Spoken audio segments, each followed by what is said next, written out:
All right. All right, rock and roll. All right, welcome. I am Ryan Holger with TC. I will be your guide for the next hour and a half or so. We got a lot of stuff to cover, tons of stuff, so we'll try to do that. The purpose of this webinar is not to tell you everything about heat pumps. It's basically to tell you everything about heat pumps that's different than air conditioners. So I'm assuming everybody on the call knows everything they need to know about a straight cooling air conditioner. And we are only going to focus on the things that are different for heat pumps. So that's kind of our premise. Otherwise, this wouldn't be an hour and a half thing. It'd be like a 12-hour thing. So only the difference between heat pumps and AC is our goal for today. And we're sticking on the residential side, but a lot of the principles will still apply to commercial systems. So first off, why do we even care about heat pumps all of a sudden? Most of you on this call live here in the Midwest, and most of you live in Northern Illinois like I do. Not all of you, but most of you do. And heat pumps have been non-existent for the most part in our marketplace for the, 25 plus years that I've been here in this industry. But now all of a sudden, specifically in the past few months, there's a lot of interest. So a couple of reasons. One, starting off, gas prices have gone up. Natural gas prices, and that's what we predominantly heat with in this part of the country. Those prices have gone up, and electric, depending on your utilities, either stayed the same or actually in the case of ComEd actually went down a tiny bit because of some credits that have been on everyone's bill for the past 6+ months. So gas up, electric down, kind of makes a little bit of a perfect storm situation. So that's one of the reasons why heat pumps are of interest again. But that's not just a Midwest thing. Nationally, the mix has been changing. I've been tracking this for, I don't even know, like 10 years or whatever it's been, looking at the AHRI shipment data each month. And heat pumps used to be a really small portion, and now it's continuing to grow and grow and grow. And I'm going to update this again here when we get to the March data at the end of this month for the first quarter. And it's going to be even smaller gap. Just looking at the preliminary January data, the gap is fastly shrinking. I used to think it'd be like 10 years to get to the point where heat pumps are as popular as AC. It's going to happen this year. It's going to happen in the middle of this year nationwide. There'll be as many heat pumps shipped as air conditioners, which is impressive because last year it was 6 million AC and 4.3 million heat pumps. And it's going to be equal at the end of this year. It's going to be a little bit crazy. Locally, there's ginormous rebates, specifically ComEd in Illinois, and as well as Focus on Energy in Wisconsin have very large enhanced rebates for heat pumps compared to what they used to have for heat pumps or air conditioners currently. This is showing you the ComEd example. And look at the bottom two lines. There's two columns because you could either do the old efficiency system from 2022 and earlier, or the new efficiency rating SEER 2 from 2023. But if you do a 16 SEER or a 15.2 SEER 2 system, you can get $1,400 rebate back from the utility. And if you go even higher efficiency, you get $2,000. Ductless mini split heat pumps are also on there at $1,350 rebate. So that's a pretty substantial rebate, and that pays for all the difference, right? For every manufacturer, not every, but most manufacturers, for every AC they make, straight cooling unit they make a heat pump that is basically the same unit with a couple different things in there that makes it a heat pump. And the price difference between those two is X amount of hundreds of dollars. This covers that. It literally makes a heat pump cheaper to buy than an AC. Even if you don't care about heat pumps, don't care about the heat off the heat pumps, you might still want to do this because it's more cost effective for you to buy it than an AC at this point. Combine that with, for those of you here in the ComEd territory and even some surrounding parts of this area, TEC temporarily starting in, I think, like October or November through probably the middle of this year or something like that, has had fantastic pricing on certain heat pumps when you buy them as a bundle with a certain heat pump with a certain furnace and a certain coil. All of those matches get you the ComEd $1,400, and it's some kind of thing that somebody in our sales and marketing group worked out to get really good pricing from the factory on those certain combos. So that exists. If you haven't seen these, my screenshots are a little bit older, but the models keep changing as new equipment keeps coming out over the past couple months. But it's a very cost-effective way to buy this equipment. Next thing is tax credits. There was tax credits last year for heat pumps. It's nice. It was $300. It's free money. Why would you not take it? But you can get $300 for a heat pump last year, tax credit, federal tax credit, as well as $200 for a 95% furnace with a high efficiency fan. However, this year, 2023, that tax credit changes, and now you can get $2,000 for a heat pump plus $600 for a furnace. So if you do a dual fuel system, which we'll talk about a lot today, you could get a $2,600 tax credit. So you could get, in the case of that one, you could get $2,000 from ComEd, $2,000 tax credit on the heat pump, $600 tax credit on the furnace, plus a couple $100 back from your gas utility. I mean, I didn't do the math. I should have as I went, but that's like pushing $5,000 in tax credits or rebates you can get to do a high efficiency furnace combined with a high efficiency heat pump. So it is quite a good point to be at. We don't need the IRA code language. That's boring. So where do you got to be at? It's $2,000 for the heat pump tax credit. It's actually 30% of your installed costs up to $2,000. So, but these are high efficiency heat pumps. So you're probably going to max out to 2,000 in most cases. What specifically do you have to get for efficiency? All right. So for a ducted system, let me get my John Madden thing going here. That's not it. Highlighter. By the way, if you guys have questions as we go, type them in and I'll answer them. David's asking how to troubleshoot a defrost cycle. You have to either be very specific on that, troubleshoot on what kind of equipment specifically, or we'll have to talk about it later, one or the other. Why can I not get this laser pointer thing? There we go. All right. So to get the tax credit money on a heat pump, you have to be CEE tier 1, whatever CE tier 1 was on January 1st of the year. That's what you got to be for the whole year to get the tax credit. Next year, 2024, whatever CE tier 1 means that year on January 1st, that's what you got to do for the whole year. So if in the middle of this year, they change how CE works, it doesn't matter. It won't affect you for 2023. It would only affect you the next year. So whatever it is on day 1 of the year is what it rides with for the whole year. To get this tax credit, you have to hit all 5 of these metrics. You have to be at least 15.2 SEER2. That's not super hard to do. You got to be 10 EER2. That is fairly hard to do. That's pretty high efficiency for full load efficiency. So it's very difficult to get to that point with certain units. Usually you have to have a unit that has a decent amount of surface area of coil to get there. You have to be 8.1 HSPF2. HSPF, for those that don't know, that is the heating seasonal performance factor. That's the heating efficiency, whereas SEER is the cooling efficiency. Those guys are kind of like the same thing, but one's for cooling, one's for heating. You have to have a COP of 1.75 at 5 degrees outdoor temperature. That means when it's 5 degrees outside, your heat pump has to be 175% efficient. And then you have to meet this capacity ratio when the heat pump for heating mode is rated at 17 degrees and 47 degrees outside.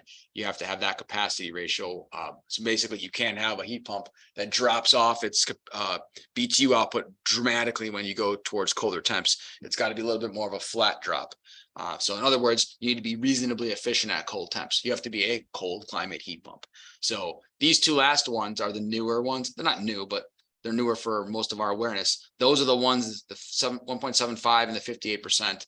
Those are the ones that are going to help you define what it means to be a cold climate heat pump. The first 3 just means you're an efficient heat pump. The other 2 means that you're actually doing a good job at cold outdoor air temperatures. If you guys do ductless stuff, we're not going to focus a ton on that today. But if you do, that's called non-ducted. You think that would make sense, but it doesn't. By the way, mini splits are not a category as far as this is concerned. It's just, is your system ducted or not ducted? So if you have a mini split ducted, you're in the top section up here. If you have a mini split, same exact outdoor unit, mini split non-ducted, you're in the middle section here. Depends on how you're applying the equipment, not what you think of it of the equipment falling into what bucket in your head. Are you ducting it or are you not ducting it, literally? So in that case, you need to be CE tier 2, 16, 9, 9.5, 1.75, and 58%. And if you got package systems, which are not common around here, those are basically rooftops ducted into the side of somebody's house. If you got a heat pump version of it, that's the metrics you have to hit there. People are asking for copies of slides and recordings, and the answer is yes to that. All right, so if you guys do Bryant equipment, I'll put this up on the screen just so you can kind of see. So Bryant equipment, if you put the 24 SEER system in, 284 VNAA, all of the furnace, all the sizes combined with the furnace are going to have combos that meet all 5 of those metrics. Same thing with the fan coil. So that one's kind of like almost a lock to automatically get it.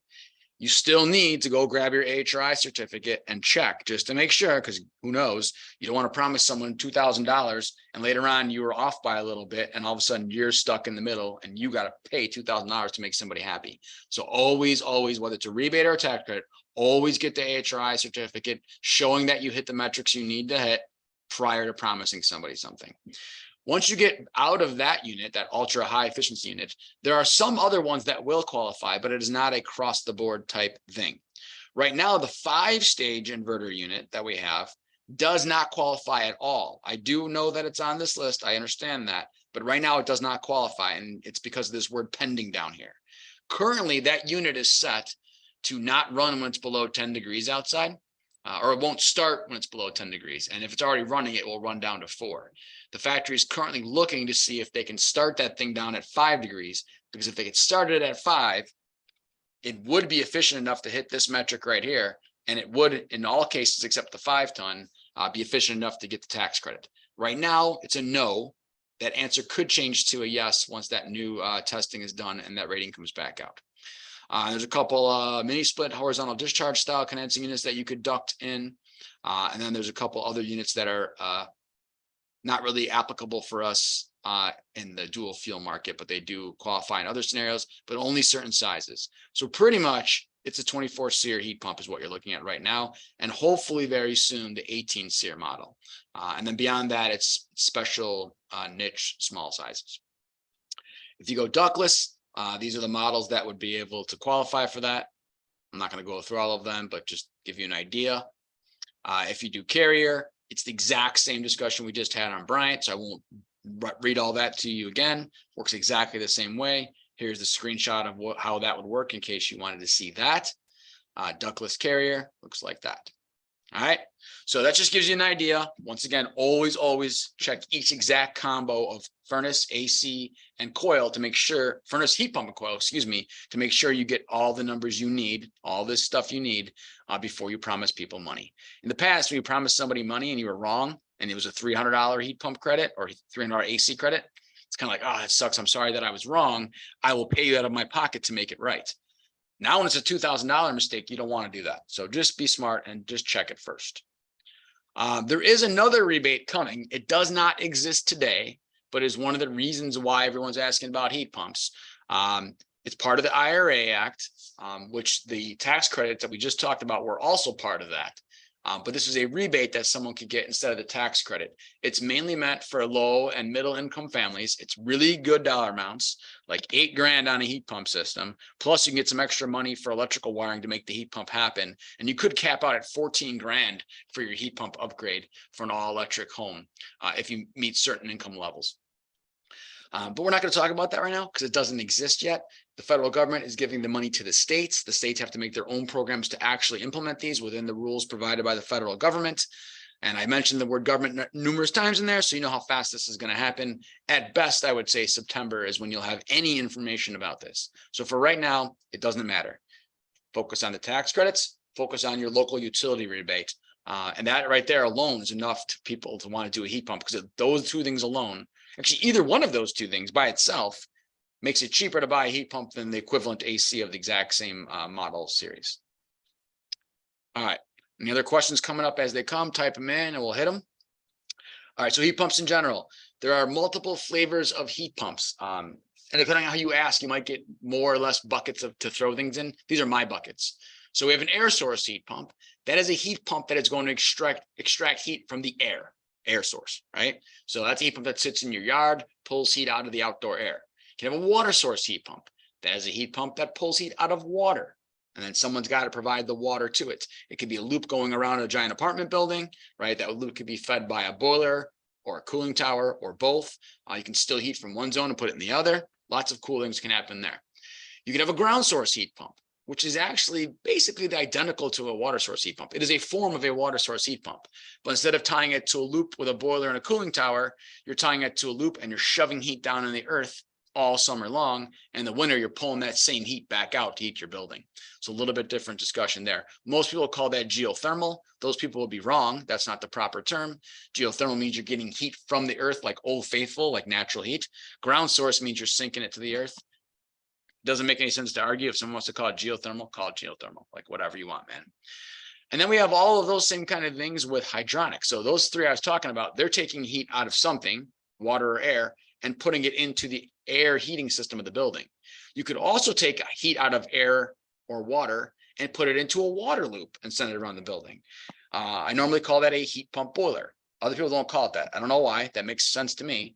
Heat pump boiler. It does everything a boiler would want to do, i.e. it pumps water over to radiators, fan coils, air handlers, etc., radiant floors.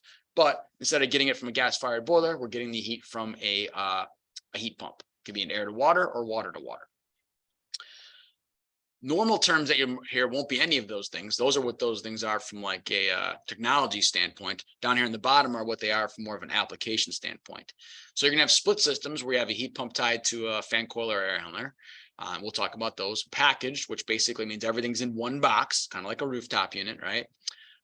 PTACs. Although once you have a heat pump, it's not called a PTAC, it's a PTHP, but that doesn't have any vowels in it. So I call it a PTAC heat pump. But that's the kind of unit you have in a hotel, slides right through the wall. Variable refrigerant flow, ductless mini splits, multiple zone ductless mini splits, and then dual fuel, which we're going to focus on a lot today because that is kind of the perfect scenario for us here in the Midwest. If the tax credit is based, this is a question from Jamie. If a tax credit is based on the percentage of installed cost, is that cost before or after the utility rebate? That cost is based on what you paid. So if you paid, I'm gonna make up some numbers. You paid 10 grand for a heat pump system. Then later on, a month later, you get a check from the utility for $1,000 rebate. You paid 10 grand. Your tax credit is calculated on the 10 grand. However, if your heat pump system costs 10 grand, and your contractor and or distributor gave you an instant $1,000 discount for the rebate, then you only paid 9 grand. So your tax credit is calculated based off the 9 grand. All right, does that make sense? Hopefully it does.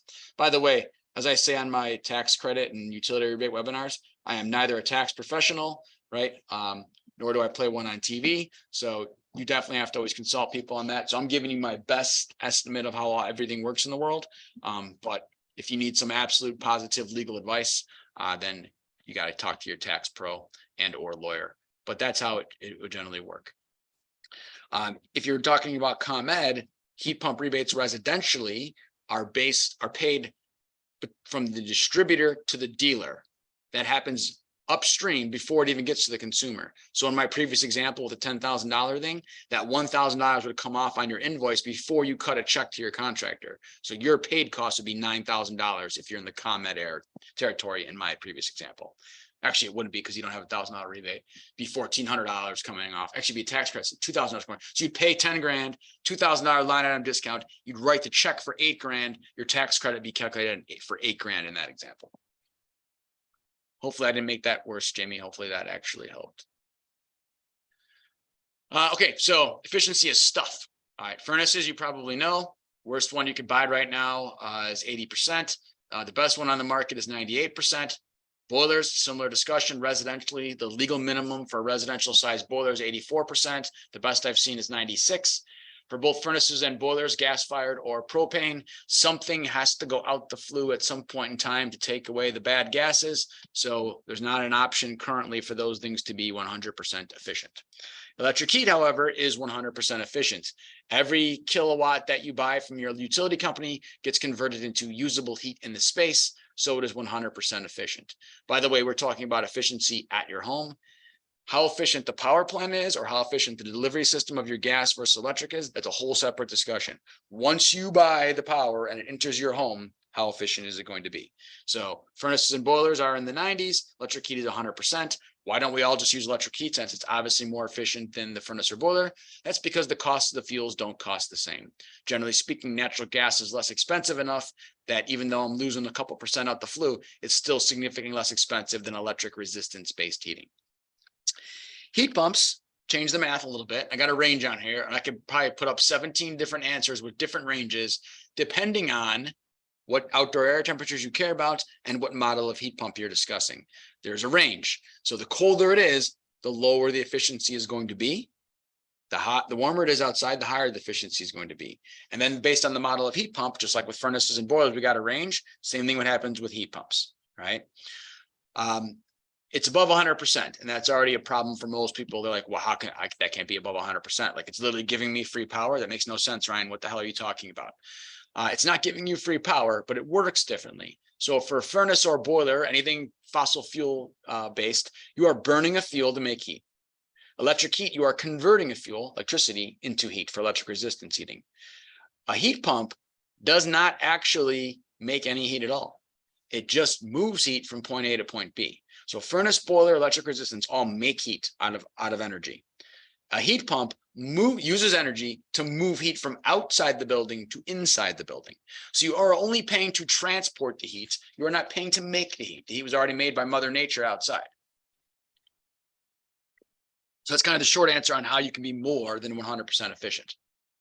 As it gets colder, that drops off. And you saw before, to get any type of tax credit, you got to be 175% efficient on a 5-degree day, meaning you're still 75% better than your electric heaters would have been. So you're still doing really good, right? But you're not doing as good as you would do on a 30-degree day, right?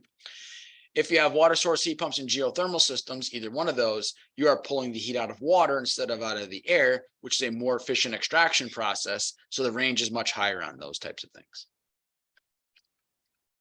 All right, so hopefully that makes sense to everybody. Things that happen with heat pumps and why we magically never could use them in the Midwest until today, right? So these are things that came up often. And by the way, this slide, I literally took it off of my 2010 heat pump presentation because this is nothing new. These are all the same objections. We solved them all the same ways. Matt asks, doesn't the refrigerant leave the compressor extremely hot?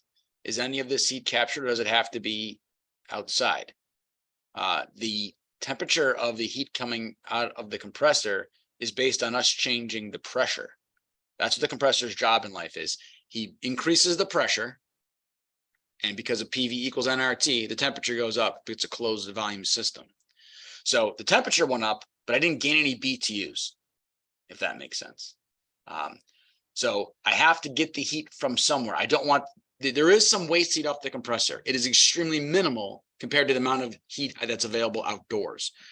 It just sounds weird, but like 0-degree air outside in large volumes of CFM has way more BTUs than the waste heat off of the motor inside my compressor. Right? The temperature is one thing, BTUs is another thing. Temperature and BTUs are not the same thing. Hopefully that helps and doesn't make it worse, Matt. And if people need more help with that, I have tons of videos I can send you on things videos we've done, like on the refrigeration cycle, so you can understand how an air conditioner works, and then hence understand how a heat pump works. I didn't really explain that. I don't know if I got a good picture. I should probably do that just briefly here. Mini version of that. So here's your air conditioner up here. You got an evaporator coil, you got a condenser coil. Normal air conditioning cycle, the evaporator coil inside your home, his job in life is to absorb BTUs from the air. So I have a cold surface of coil, warm air coming in. Heat always goes from hot thing to cold thing in nature. So heat goes from the warm air to the cool coil, thereby making my air cooler and delivered to your home, where it picks up more heat from the people, lights, computers, TVs, windows, whatever, and then brings that back to be treated again. The refrigerant is pumped to the outdoors, and that's where the condenser coil is. That condenser coil heat, once again, has to move from hot to cold.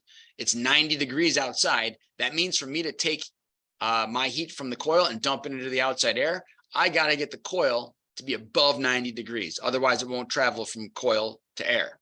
So I have to heat the refrigerant up. That's correct. In order to cool your home, I have to make the refrigerant hotter. I know it sounds weird. So he absorbs heat over here in the evaporator, pump it over to the compressor. The compressor's singular job in life is to increase the pressure. He increases the pressure by either with a scroll, smashing it together, with a piston, jamming it down, with a centrifugal, flinging it to the outside, right? He increases the pressure, just like the compressor in your garage for air increases the pressure. When he increases the pressure, because the volume is fixed, PV equals nRT, where N and R are constants. So basically pressure times volume equates to temperature. Pressure goes up, volume stays the same, temperature must go up. So for all closed loop refrigeration cycles, whether it's a refrigerator, whether it's a chiller, whether it's a heat pump, pressure and temperature go up together, pressure and temperature go down together. When my compressor boosts up the pressure, he boosts up the temperature, which makes the refrigerant hotter. He didn't add any heat to it other than a small amount of waste heat off the motor. He boosts up the temperature hotter, and now I can reject heat to the outdoors, which means the refrigerant cools down, and I send cold refrigerant back to you. A heat pump does everything I just said like an air conditioner does. The difference is I take your evaporator coil and I put it outside, and I put your condenser coil inside. So imagine if I picked this fan coil up and I literally set it outside in your yard, and I picked up your outdoor unit and I set it down in your living room and I turned those things on. They would not know that you relocated them. And so they would still do their job, which is meaning the this coil here would be a heat absorber. This guy would be a heat rejector, but I physically moved them into opposite rooms. I don't want to move them every season. That's ridiculous. So instead we have a reversing valve in there, and he just flips the flow of refrigerant. When the hot gas comes off of the compressor, instead of sending that hot gas to the outdoor coil, hot gas comes off the compressor, we send it to the indoor coil.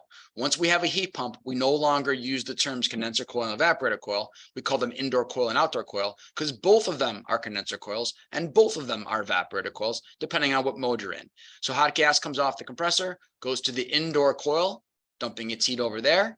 That gets cooled down by the heat of your coming into that guy. So warm air comes out, refrigerant gets cooler. It goes out to the outdoor unit where it goes to the TXV out there, which drops its pressure, which drops its temperature, which means it can absorb heat from the relatively warm 0-degree air.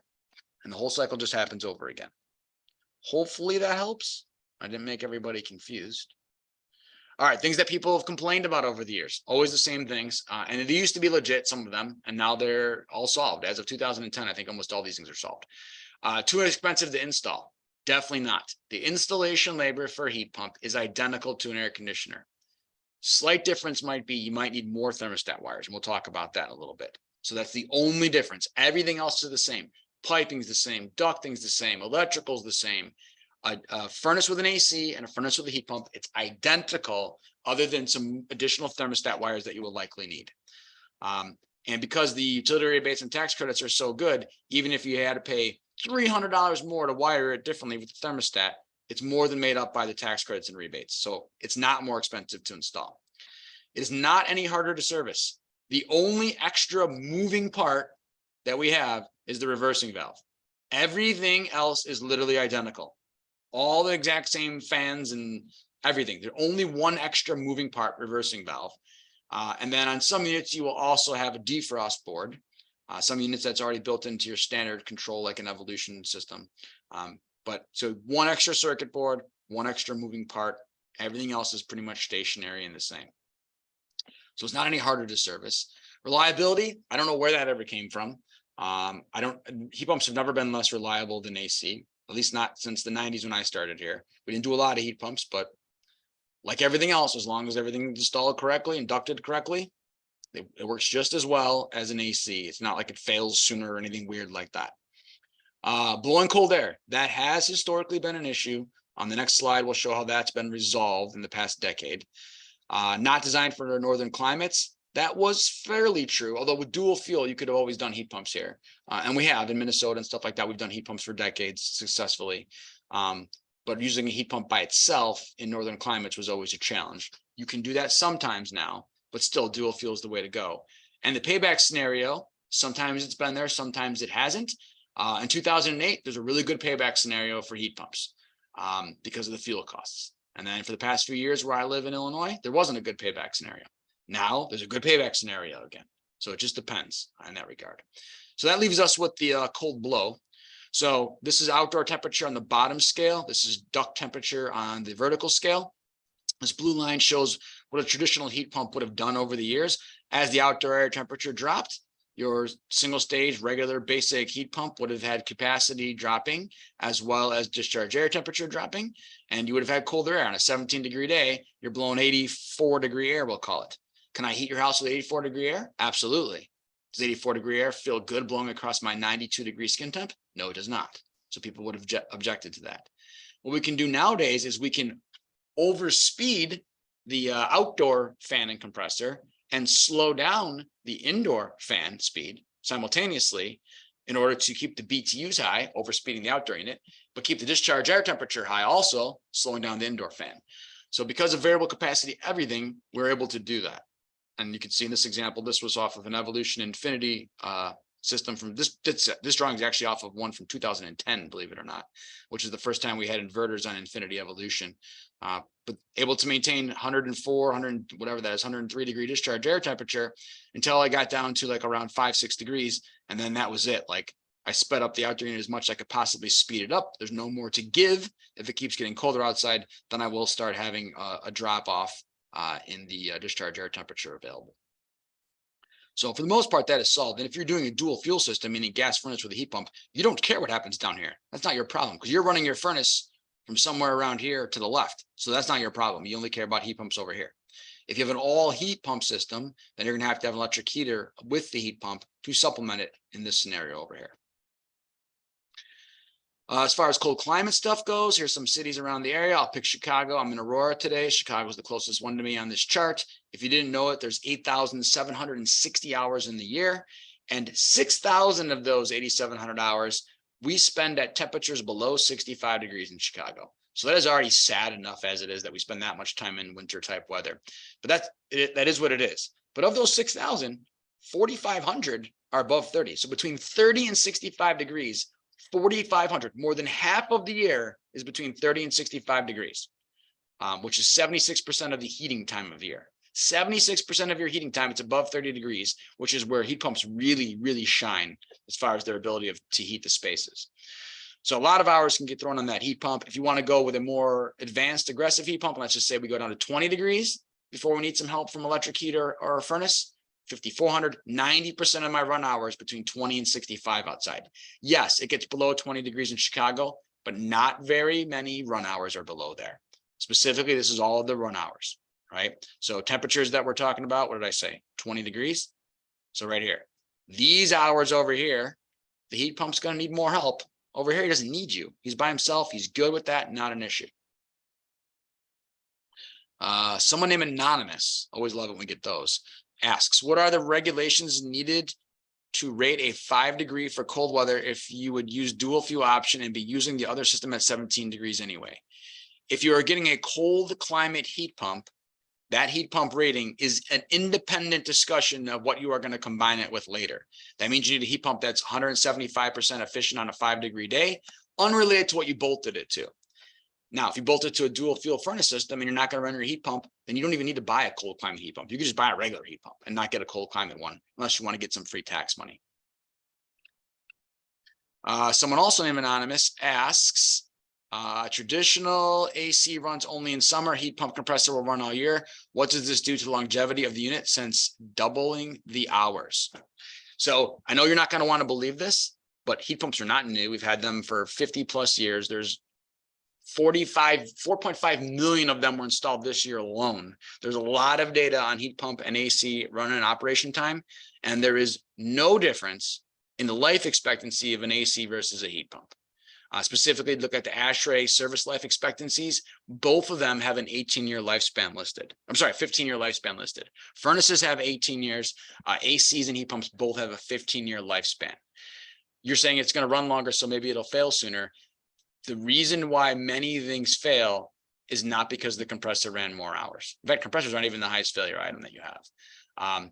Most of the things that are happening on outdoor equipment, rooftops, furnaces, ACs, chillers, cooling towers, most of their long-term damage over the decade or 2 decades is because of the weather. So ACs and heat pumps pretty much die at the same pace. I know that's not what you want to hear, but that's the data on it. All right, I'm going to save some of these questions because you guys are typing them in really fast now, which is fantastic. But I can only answer so many and still keep us on time. But we'll come back to some of them. Well, I'll answer all of them before I hang up the call, but I may just have to wait a little bit so everybody can get what they need before then. I'm just going to throw these up on the screen. I'm not going to read through them. These are just some recent studies from some climates that are colder than where I live here in Aurora, Illinois, just to kind of show you that heat pumps can be, if heat pumps can be used in Minnesota, and if they can be used up in like Duluth, and even north of Duluth, whatever town this has got to be like a town made of ice. If they can do that up there, I feel really good about my ability to heat a house in Illinois, southern Wisconsin, Kansas City, like no problem, right? Michigan, no problem. If we can do it all the way up there on top of Lake Superior, right? But there are many examples of this. It's not just these 8 houses. These just happen to be one in that particular study. We are climate zone 5 where I live in Illinois, and they're running them in climate zone 6 and 7, which are frigid. Examples in Michigan, Illinois, Minnesota, Canada, North Dakota. Actually, these ones are kind of good. I'll briefly mention these, right? Most of these are just talking about like, you know, the efficiency and stuff. But this one here, -5-degree day, they were still able to get 104-degree discharge air temperature out of their system. This is a 3-ton system they had in this particular house in Canada. Not that you guys care about Canada. If you're from Canada, I apologize. But you can do it. Like you can do the whole job with the heat pump and by no furnace and by no electric heat. That's a doable thing. It's not the best operating scenario, but you could do it. Here's one in North Dakota. This was a -24-degree day. So really, really cold. And they only had 92-degree discharge. So that's not very warm air. I mean, it's warm enough to heat a house, but it doesn't feel really warm like 100+ does. But it was a -24-degree day. Like, what are you expecting here? And that was without turning on any auxiliary heating systems. Right. So some of these are on here just so you have them, you know, as reference points of different brands, specifically Carrier, Bryant, Gree, things like that. For those that are interested in cold climate heat pumps, this database is going to be temporarily your best friend. ashp.neep.org. This has been around for several years. To get your equipment listed on that site, you have to have a COP of 1.75 at 5 degrees. That's a minimum requirement to be on the site. That's what they define as a cold climate heat pump. That happens to be the same threshold for tax credit systems. So that kind of worked out nicely. But there's lots and lots, I mean, thousands of combinations of systems on there that can meet that capacity. Specifically for the point of interest, here are the Gree ones. If you don't know, we do some Gree heat pumps at our office. We have a Gree variable speed heat pump system that you can pair up with anybody's furnace. So it's kind of nice in that regard. But if you take one of these as an example, like anyone that you want, doesn't really matter what you pick. Like I'll pick this 3-ton because 3 tons are normal sized things. This guy is 1.8 COP on a 5-degree day. So he's above 1.75. So he qualifies as a cold climate heat pump. And his rating at 47 degrees, which is where all heat pumps are rated, is 36,000 BTUs, 3-ton unit. And at 5 degrees, he's still got 30,000 BTUs. That's really good. A lot of them, it drops off faster. That one's pretty consistent. This one didn't lose anything. It's as good on a 5-degree day as it is a 47-degree day. Like, well, how the hell can that be? Like, obviously, there's more heat available on a 47-degree day. They could get more heat out of it on a 47-degree day, but it's capped off at 2 tons because it's a 2-ton unit. So they just don't speed up the compressor and outdoor fan as much on a 47-degree day as they do on a 5-degree day. It's that simple. All right, let me get a drink here. Mike asks, what happens if both dual fuels run simultaneously? And by that, I think you mean a heat pump running simultaneously with a gas furnace. In a residential application, the indoor coil will be downstream of the gas furnace. So if the gas furnace is kicking out 120 degrees, that means you have 120 degrees entering your condenser coil above your furnace. And that's going to be pretty high. So that's going to cause you to have refrigerant pressure issues. And if you have an advanced heat pump, which you probably do in this discussion, it's going to trip off on the pressure switches. So running the furnace simultaneous with the heat pump is a no-no. You can do it briefly, but only when you are in the defrost mode, because in the defrost mode, your indoor coil becomes a evaporator coil again, which means it's making cold air. So if I start with 120-degree entering air from my furnace being delivered to my coil, that's okay, because in that case, I'm trying to cool the 120 down, not heat the 120 up. So I can get that. I can still do that. So a lot of times in a dual fuel system, we'll briefly run the gas furnace during the defrost mode. So we don't blow cold air on people, right? Because when you're in defrost mode, you're running cooling mode in the middle of winter. So we don't blow cold air on people. And B, it actually helps us thaw things out a little faster because I'm putting warm air onto that indoor coil. Hopefully that answers Mike. Alan says, are there any payoff studies on cost of running an electric heat element and indoor fan coil at the under 15-degree outdoor temp days and purchasing running a variable speed gas furnace? Yes, we'll do those examples today in this class, Alan. I don't know what Kyle's saying. Grand Marquis, whatever that means. I don't know what that is. Sorry, Kyle. Two more, and then I'm gonna move on. How would you estimate savings on a dual fuel system? We're gonna do that in a minute, Bonnie. So we'll take care of that in a second. All right, and then the other one is resolved. Okay. I think we're all caught up on questions for the moment. All right, balance points. Every heat pump system that you put in is going to have two balance points. It has a thermal balance point and it has an economic balance point. And both of these are expressed in terms of outdoor air temperature. The thermal balance point is what outdoor air temperature do I have to get down to before this exact model and size of heat pump that I'm putting in doesn't make enough BTUs for the exact home that I am putting it in. I'm saying it like that with exact and exact because there is no single answer. Oh, 32 degrees. We shut every heat pump off at 32 degrees, Ryan. We shut them all off at 38 degrees. There's no answer like that. I can give you examples where I run the heat pump down to negative 22 and it's still the best choice of things to run. I can give you other examples where at 60 degrees, you should shut off your heat pump and put your furnace on. In other words, don't buy a heat pump. It's very, very specific upon mainly A, the needs of the home, BTU wise, B, the size of the home or the size of the heat pump system, tonnage wise, and then C, the model of heat pump that I have in that order of priority. Right. So this is the way we've calculated a balance point right here for several decades. I'm going to show you that, and then I'll show you a slightly easier way. So this right here, this is a Carrier 25HCB6, which is a common model we've been using the past 6 months in our climate. This is right out of the product data literature. Every single Carrier, Bryant, Heil model heat pump, all of them have a chart exactly like this. This shows you in this case 3 sizes, 2, 3, 4, and 5 ton on the chart. This bottom axis is outdoor air temperature. This vertical axis is the amount of BTUs you can put out.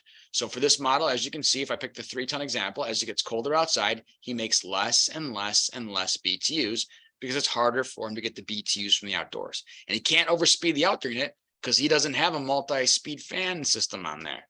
Like an inverter driven unit, we could do that, but this guy can't do that. It just drops, and then that it is what it is. The red line is your house.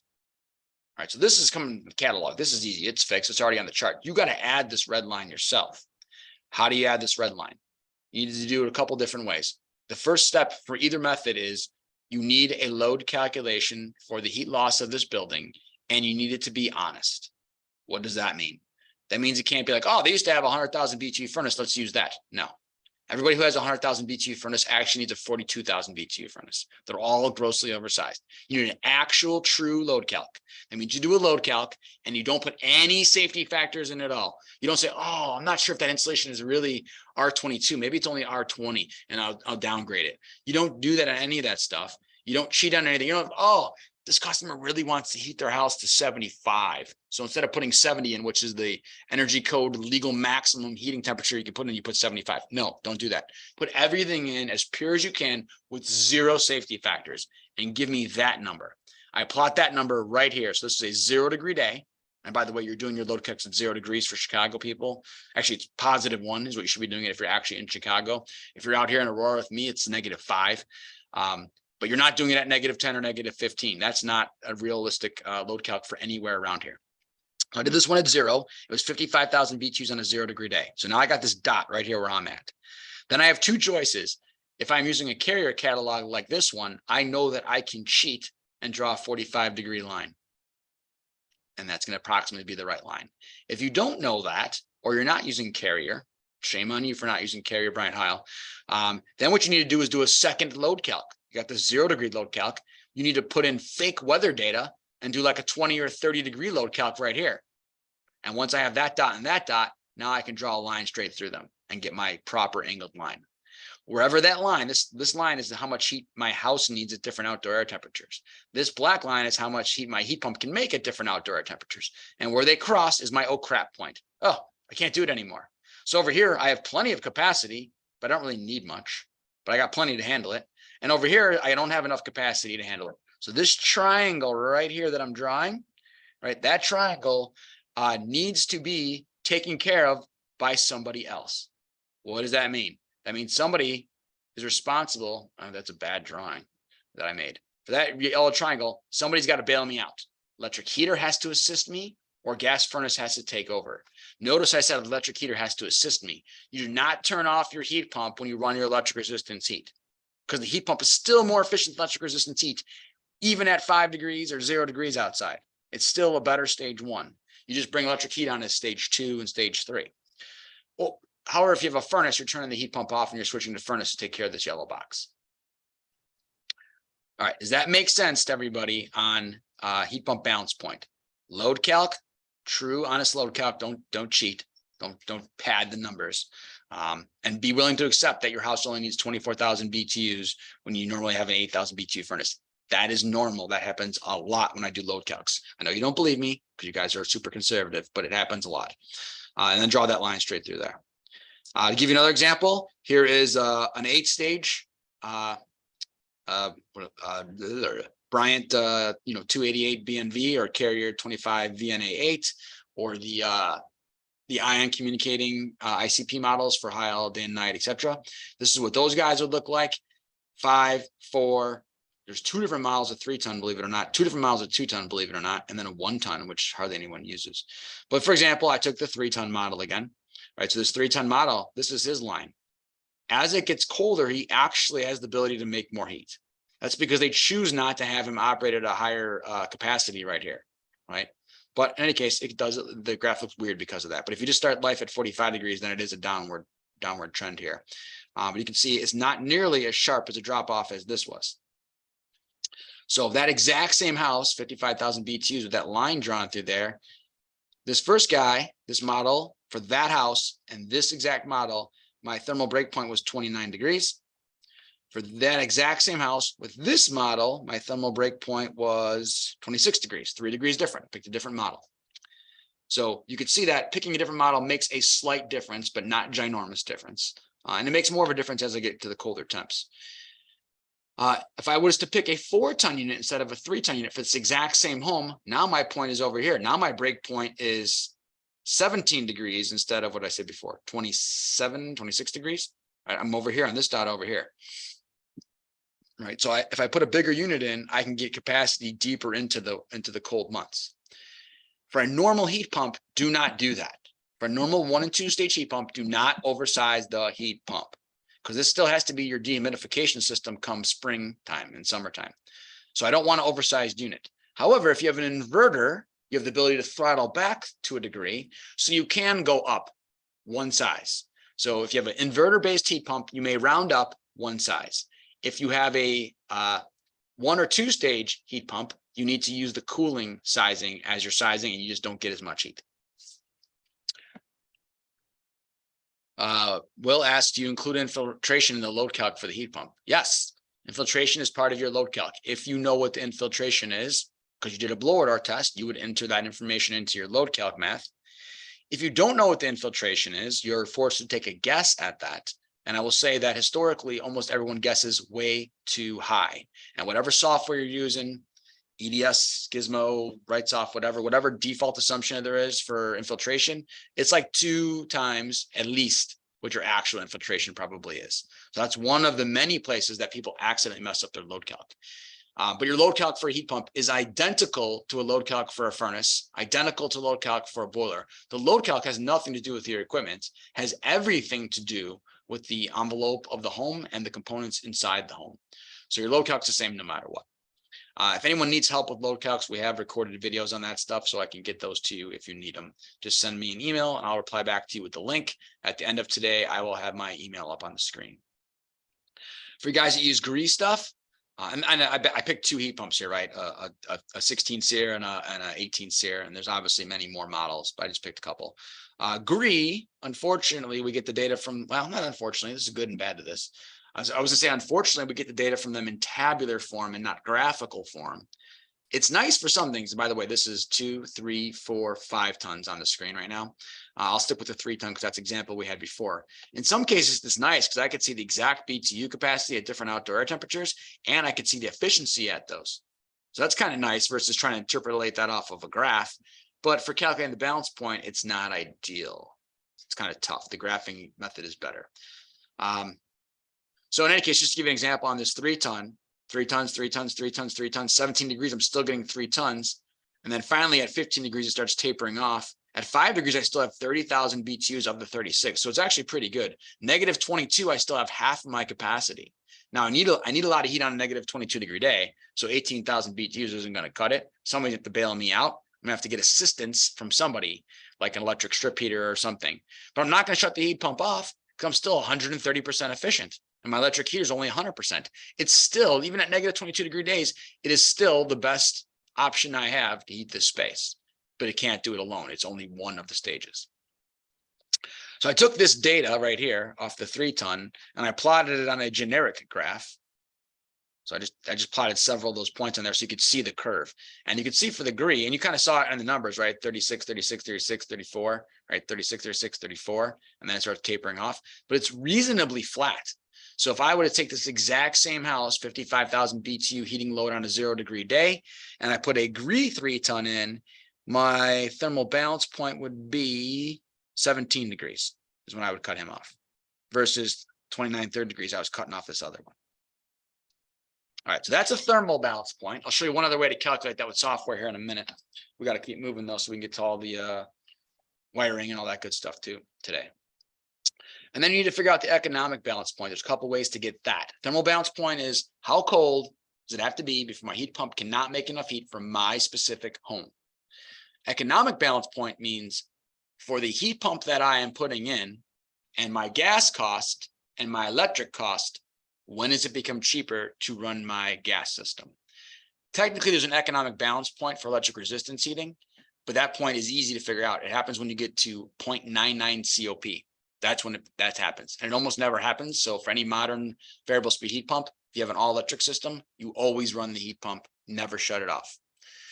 But if you have gas, it's different math because the gas prices and electric prices. So this is an example. I use my electric and gas utility costs, but I use them all in. What does that mean? I got a whole video if you want on how to read your gas and electric bills. I can send that to anyone who wants. But when you say, oh, I'm paying 7.5 cents for my electric. Yeah, 7.5 cents for your actual electric. But then you have a per kilowatt hour charge for your delivery. Then you have taxes and fees and adjustments and credit rebate programs you have to pay into. You have to add all of that stuff in. So I just take my straight up electric bill, dollars, and my straight up kW usage, and I just divide it out. And for the most part right now, we're like 14 cents. My actual contracted rate is 7.85 cents. I would have been up here, but I'm actually over here when I add everything in. And then to be fair, I do the same thing on the gas.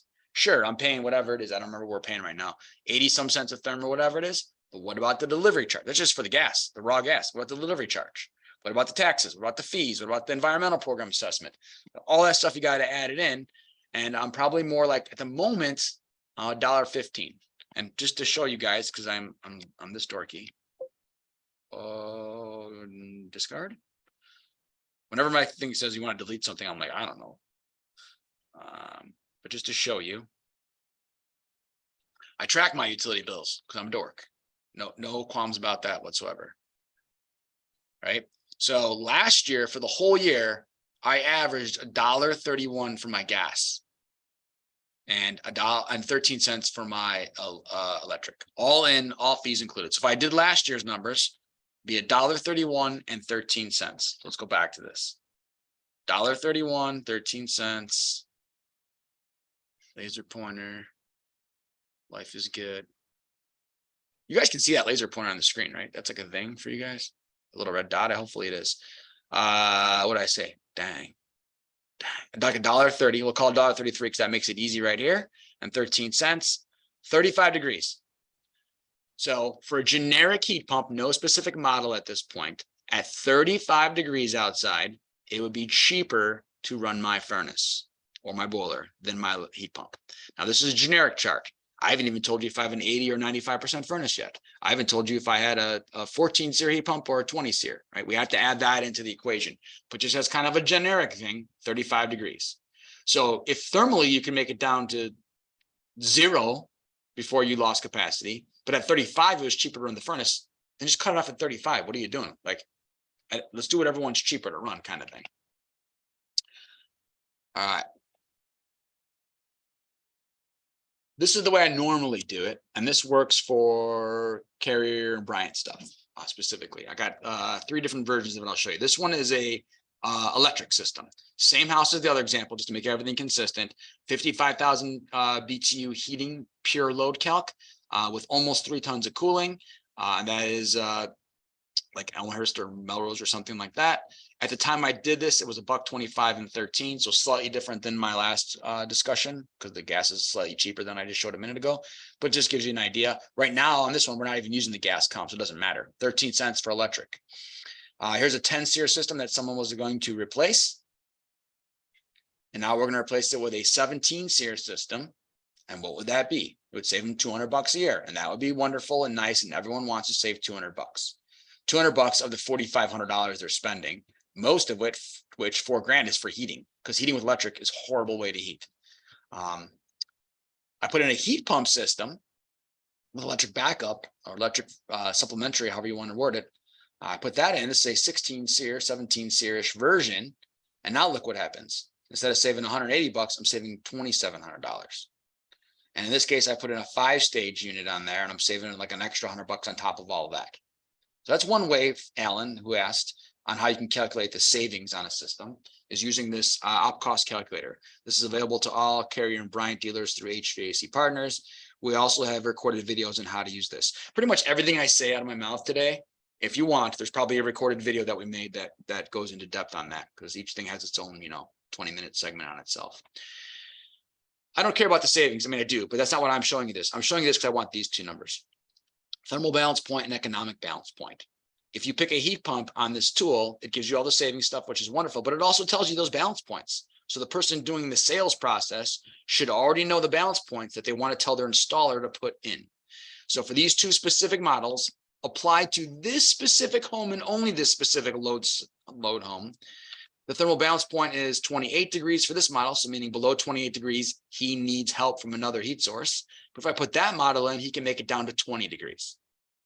Financially, he is still 100% above 100% efficient down to -22. He's still 100% efficient down to -35. So economically, it doesn't matter because the thermal break point is where I'm going to need help. So I run the heat pump all the way down to this number or that number, and then electric heat helps me after that. And if it got below these numbers, the economic, then I guess I would shut the heat pump off and run all electric. But for as often as it's going to get below -22, I'm not even going to bother with that sequence. It's going to happen once every 10 years. So I'm not worried about it.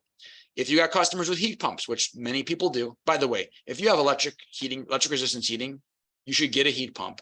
Unrelated to rebates and tax credits, you should have already had a heat pump. It pays for itself 100% of the time in the first year of owning it without any free monies coming to you. It's a no-brainer.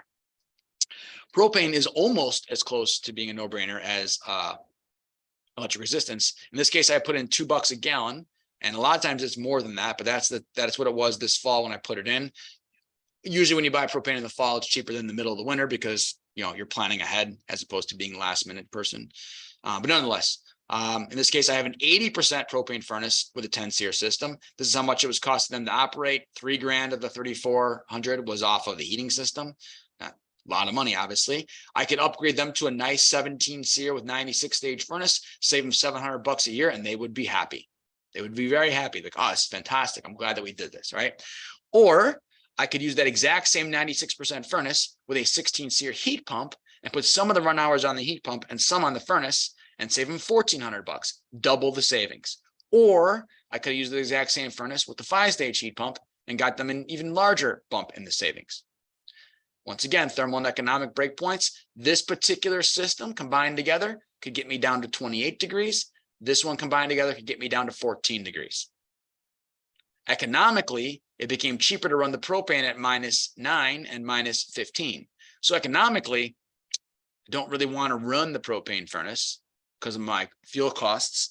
But when it's below the thermal breakpoints, I have to do it because I can't get enough heat out of the heat pump. So I'll change over to propane at 28 and 13 for those 2 particular models. If those 2 models are applied with those sizes in that home. I keep saying that over and over again because one of you guys is going to leave here thinking that every system should be set up for 28. John asks, always running a heat pump with a hydronic heat coil that is after the air handler evaporator coil. You can do that. There's nothing that would prevent you from doing that. You would do the exact same kind of calculation that we're doing right now to figure out when your balance point, actually, because you don't have a product that's going to be on this particular list, you're going to do that calculation and you're going to do that calculation. And then whichever one of those is higher, you're going to have it switch over to the hydronic heating coil. If you want to run both at the same time, if that's what you're asking, John, then you would need some kind of modulating control on the heat coil just to temper it and discharge air temperature control. And that's beyond what someone's going to do at a home, but you could do that. But in general, you'll treat the hydronic heating coil as if it was a furnace. Just pretend it's a furnace as far as the heat pump is concerned. Just happens to be a furnace that's remotely installed with water piping connected to it, called a boiler. All right, natural gas example. Once again, same exact home, tonnage, heating capacity, fuel cost, nothing's changed here. Same exact scenario. I got the exact same furnaces I picked with the propane example, just to keep everything consistent for right now at the exact moment. But now I have natural gas, which is fairly cost effective. Even at a high gas price, it's still fairly cost effective compared to those other things. So it's going to cost me a lot less to operate. My thermal balance points, 27.9 and 13.5, those didn't change. That's a function of the heat pump, right? And how well it can generate the heat and how good it can shove air down a duct, right? But my economic breakpoints change in these cases. They were really low with the propane because propane was expensive. Now with natural gas, even at a medium price, it's a little bit different story. So this one, I have a 28-degree thermal balance point and a 23 economic balance point.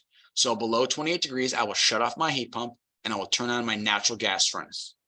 Over here, I have a thermal balance point of 13 degrees and 24 economic. So in this case, I will run my heat pump down to 24. Then I will shut off my heat pump and turn on my furnace. So in this scenario, I'm going to use the thermal breakpoint to pick my switch over. On this scenario, I'm going to choose my economic breakpoint to do it. So whichever of these two numbers, economic or thermal, is higher is the one you're going to cut off at. And it's two different answers here for these two different columns. I chose those on purpose to force it into two different answers just to give us this example today. Jacob asked if Day and Night has this chart available. Day and Night has a similar but different chart available. I probably should do some screenshots of that one too. It works in a similar way. That one is it looks more like a spreadsheet essentially, whereas this one looks more like a website. Well, it is a website, but Writes Off makes this one for Bryant Carrier, and then the ICP brands like Day and Night that Jacob's asking about have a spreadsheet version. Once again, though, we have a video on that too if you want to dive deeper. All right. Dual fuel, I think, is the solution for most of us. If you have an all-electric home, great, fine. Get a heat pump. It's a no-brainer. You should have already done that. You don't need me to tell you that, hopefully. If you have natural gas available to you, dual fuel is probably the best route for numerous reasons. I'm going to blow through these because we got a time crunch to stay on. But oops, dual fuel reasons. This is just showing you a couple different examples of things: furnace and a tankless water heater, a heat pump and a heat pump water heater, and a gas furnace with a electric heat pump on there. Just some different things running. And you can see one of the nice things about the gas furnace system is it kind of keeps things leveled off. If you're all electric, you have all these different spikes in different months, which is not necessarily a bad thing for you, assuming you've sized your wiring and your electrical panel for that, but it's a bad thing for the grid, right? The grid utility programs don't want that. I mean, they want you to get on a heat pump. They're incentivized to do that, but they really want you to throw a bunch of extra run hours on the grid in the spring and the fall, right? They don't want you putting it on there in the summer because they're already at peak capacity sometimes in the summer. They don't want you adding load then, right? And they don't necessarily want it in the winter. I mean, they do until the point where a lot of us have heat pumps, and then all of a sudden it's going to be a problem. Or all of us have electric heat, and then it's a problem. So a dual fuel system is the way to bridge that gap. If you care about carbon emissions, which maybe you do, maybe you don't, I don't know. This just gives you an example of that. And by the way, I stole all these slides, so there's credit given at the last slide on who I stole from. But in any case, greenhouse gas emissions, blue is a furnace. The middle one is a regular, relatively medium efficiency heat pump. And then the light yellow one is a cold climate, relatively high efficiency heat pump. How much greenhouse gas emissions total from electrical generation and distribution as well as gas distribution and usage, what the total effect on the world of it is, if you care about that, right? So furnaces, as it gets colder outside, you can see I'm going up in my greenhouse gas emissions because I got more and more and more run hours. This is a really good furnace too, right? A regular heat pump, it is actually at 40 degrees, it's better than the gas furnace. It doesn't cause as much greenhouse gas emissions. When I get to 20 degrees though, that heat pump becomes a dog, and the furnace is actually a better option if you care about Mother Earth. If you got a cold climate heat pump, he's a better option at 40 degrees. He's also a better option at 20 degrees, but at some point it gets to the point where he's not the better option. And it just takes too much to generate enough electricity and distribute that the furnace actually would be a better thing to run. So the dual fuel, for both a grid standpoint, a carbon emission standpoint, and a homeowner actual dollars out of their pocket standpoint, is a really, really nice compromise, especially, and actually specifically, if they have natural gas service already available to them at their home. Okay.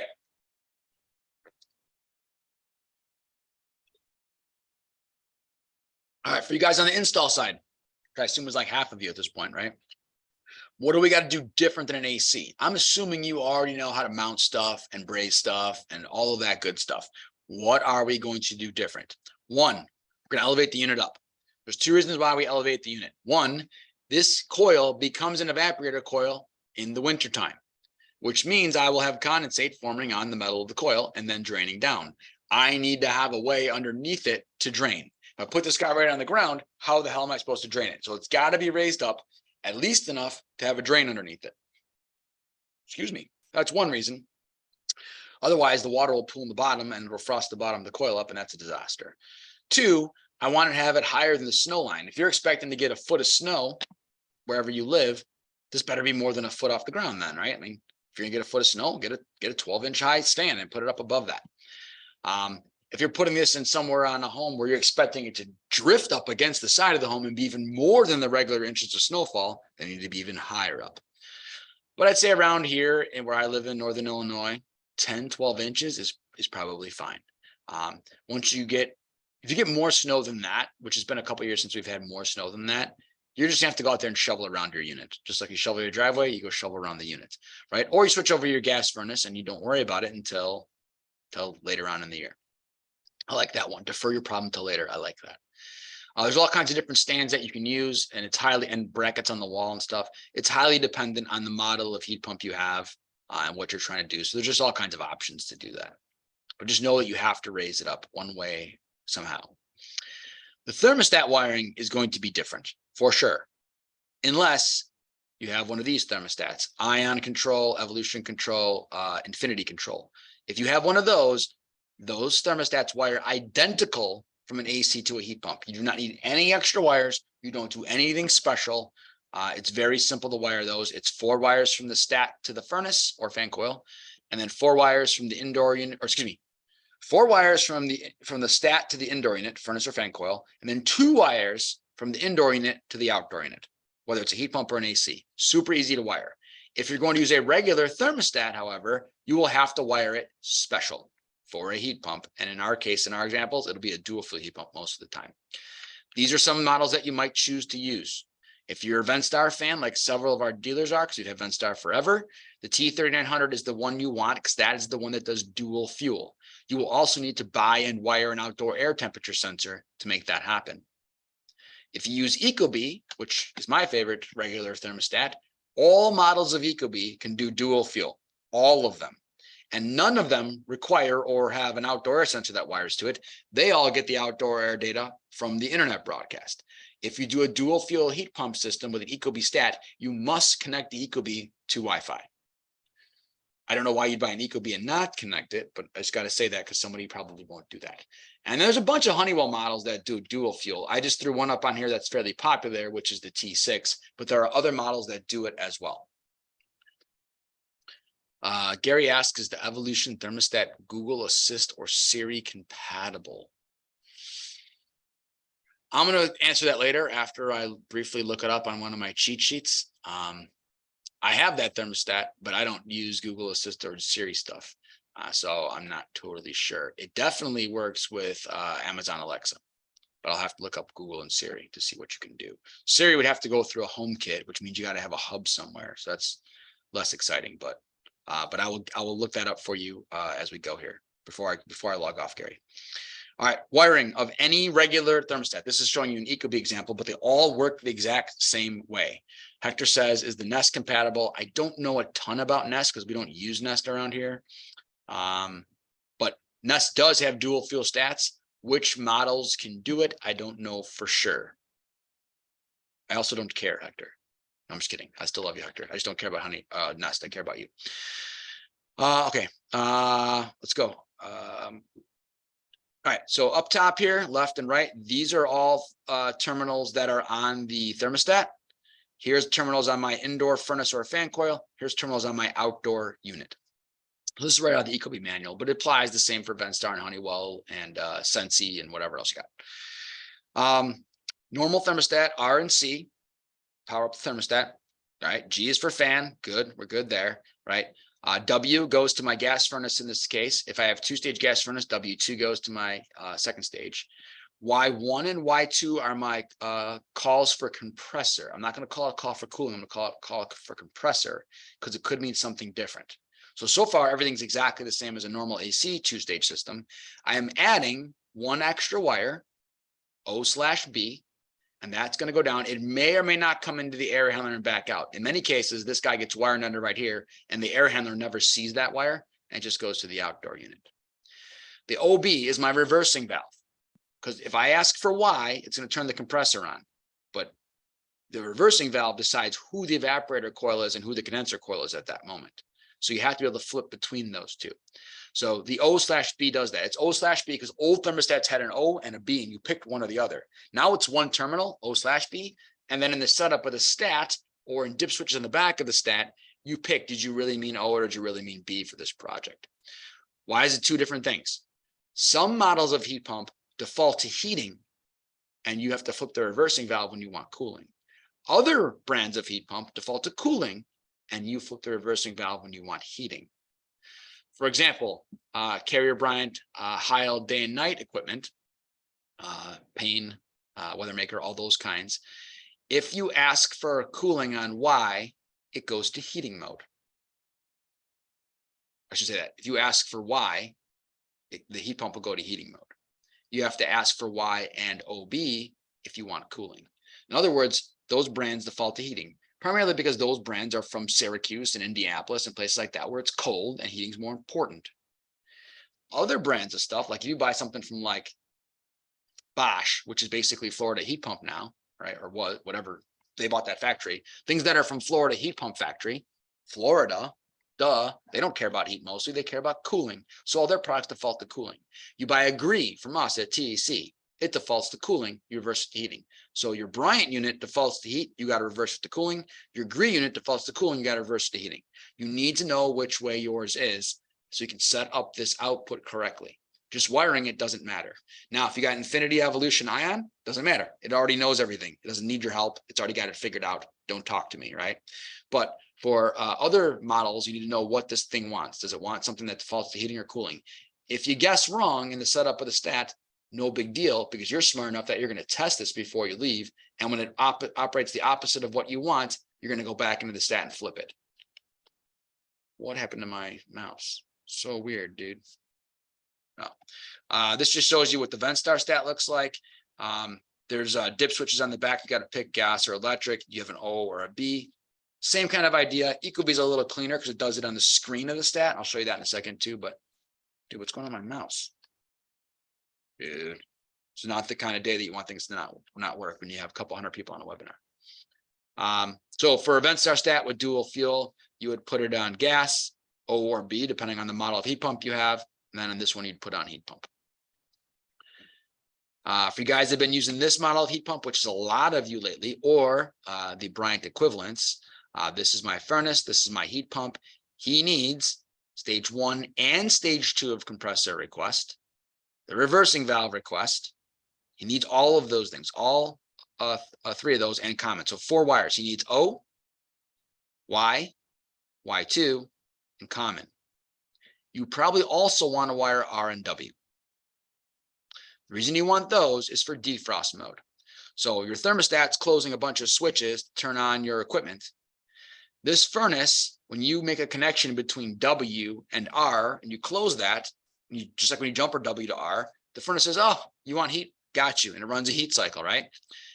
When my heat pump decides to go into defrost mode, and heat pumps need to go into defrost mode because that coil is literally my evaporator coil sitting outside when I'm in heating mode. And it's producing condensate when there's moisture in the air, which there usually is. And if there's moisture in the air and it's below 32 degrees, the coil is going to frost.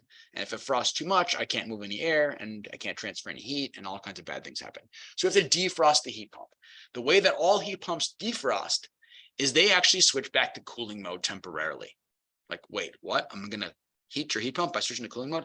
Yes, because I'm not defrosting your home. I'm defrosting your outdoor coil. And when you run a system in cooling mode, it takes heat from your indoors and it dumps it to the outdoor coil. Perfect. That's what I want. I want heat in my outdoor coil right now to thaw it off. So we run in the cooling mode. Defrost mode means I run in cooling mode. That's literally all it means. I flip the reversing valve. The thermostat doesn't do anything different. He doesn't know what's going on. He's just asking for whatever he asks for. But the heat pump says, yeah, I know you want heating. I got you. Yeah, okay, I got it. But I'm going to defrost mode right now. I'm going to run cooling for a while anyway. And we steal air from your home to thaw your coil out outside. When you do that, the indoor fan in your house is now blowing air across a cold indoor coil, blowing cold air on you. You're asking for heat and it's blowing cold air on you. You're not going to be happy about that. So when the heat pump does the defrost mode, it also makes a connection between W and R, which goes back in this case to my furnace, or it could be an electric heater and a fan coil, and it energizes the heater in the furnace so you don't get cold air blowing on you. The furnace doesn't know what's going on. He either gets R and W jumpered together by the stat, or he gets R and W jumpered together by the heat pump. He doesn't know which one did it. He doesn't care which one did it. Somebody asked for heat. It could be you standing there with two jumpers. It doesn't make a difference. He's going to go ahead and run heat. So the heat pumps, all heat pumps, almost all heat pumps, energize R and W when they go into defrost, and you can then utilize that to run your indoor heating system temporarily during the defrost mode for those few minutes. You definitely would like to wire that up. So you don't have to wire that. You need 4 wires, O, Y1, Y2, and C. But if you're going to pull new wire, because you're only going to have 2 wires existing, if you're going to pull new wire anyway, don't pull 4, pull 8 and wire up all 6 of these things. I say 8 because I always just say pull more than you need, because God knows what you're going to need later. If you're doing a GREE unit, the GREE flex unit specifically, same kind of idea. All these wires are going outside. You need 1 less wire because you do not give it a stage 2 cooling call. You just call for cooling, and then it uses its own internal pressure sensors to decide if there's much load on the coil. And if there is, then it'll go ahead and go to second stage on its own. Now, in reality, it doesn't go from first stage to second stage because it's a variable thing. So I'm just saying that as an example, but it'll start ramping up more and more and more on its own. But you only give it a call for cooling. You do not ask it for how much. It figures that out on its own. Here, since this is a carrier drawing and there's no O terminal on here, OB went through the furnace cabinet, but right out to the heat pump. So what that means is when I go into heat pump mode, my furnace is going to receive a Y signal and he's going to go to cooling airflow. So when you're in heat pump mode, your CFM is based on whatever you set it for cooling. The heating CFMs are for gas heat. The cooling CFMs and the heat pump CFMs are the ones that are based on Y. Same thing's going to happen with the GREE unit. If you put this with a carrier indoor furnace, the OB wire would not go through, not go to a terminal. It would just skip right through and go on to the outside. And you ask for heat Y or cool Y, you would get the cooling CFM. So things that are different from the carrier example, I don't have a Y2 wire going outside. Okay, fine. Everything else is the same. It's 5 wires. I still suggest you just go ahead and pull a conductor and be done with it. But you would need at least 5 wires if you want to run a heat pump scenario. Ryan, I don't have 6 wires or 5 wires, and I can't get more wires outside. I have 2 wires. That's what I got. I can't use a heat pump, right? I'm screwed, right? No, you're not screwed. We have this kit called FastStat. Specifically, this example is the 9000 series model. The 9000 and 7000 are specifically for heat pumps. Here's my thermostat. Here's my indoor furnace or fan coil. Here's my outdoor heat pump. You get these 2 black boxes. One installs at the heat pump, one installs at the furnace. The wires coming from the thermostat down to the furnace, the first black box intercepts all of these signals and grabs all of them. Oh, you're calling for this. What do you got? What do you got? Tell me what you got. He intercepts all of them, passes them through over to the furnace, no problem. But then if there's any calls for Y, Y2 or O, i.e. heat pump stuff, he takes those and sends them out on orange and red, which is a communication signal that goes through your existing 2 wires through all of your walls and ceilings to the outdoors. And then the second black box installs over at the heat pump. He takes orange and red in and interprets what message was sent on orange and red and boils that back down to relays. Y1, Y2, OB, defrost call, whatever it is. So he's basically a bunch of relays. As far as the heat pump is concerned, this is his thermostat. He doesn't know any different. That's his thermostat. And as far as the thermostat's concerned, this is his condensing unit. He doesn't know any different. They just happen to be connected together and sending a message back and forth on those 2 wires. So you can get it done for whatever this thing costs. I don't know. I'll make up a number, $120 for this kit or whatever. It's kind of a pain in the butt to install the first time. Once you've done 3 or 4, it's fairly easy. Okay, that solves your 2 wires outside existing situation. If you have new construction, obviously just pull enough wire, duh, right? Or if here's your condensing unit and the other side of the wall is your indoor unit, okay, pull new wire. But if it's hard, then you can get this kit. You cannot, I repeat, you cannot use an ecobee PEK kit. That is not sufficient. You cannot use a Ventstar add a wire kit. That is not sufficient. You cannot use a Honeywell C-wire conversion kit. Those things do not do what we need for this scenario. Those save you 1 wire up here and only up here. They do nothing for this scenario between the indoor and outdoor unit. Right, I don't have enough wires here either. What do I do? Should I get one of these and then try to double it up with some kind of Ventstar add a wire kit? No, you should not do that. You should not do that. Instead of getting the model 9000 FastStat, you get the model 7000. Wait, what? Get the lower model? Yes, the lower model number costs more money and does more stuff. I do not know who named these things. It seems weird to me. This should be like the model 10,000, but it's not. It's the 7,000. That has 2 similar boxes that go where I said it before to do everything on 2 wires. But then it has this little tiny baby box that goes back behind the thermostat and condenses down some of your wires there so they can be shared on a communicating signal to go back out over here. So there is a way to get that done if you don't have enough wires on the inside or the outside. Ryan, dude, I just bought this heat pump because I got a really good deal and it's really inexpensive. And then I got some rebate monies. I don't really care about the heat pump and I don't want to run the heat pump.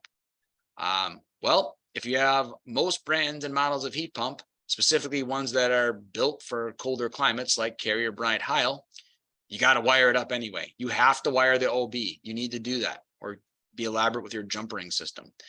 But if you have a GREE unit and you want to run cooling only, run cooling only. You can.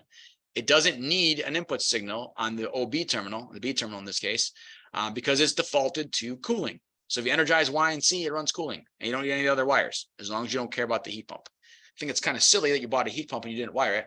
I'd say just go ahead and wire it the right way, dude.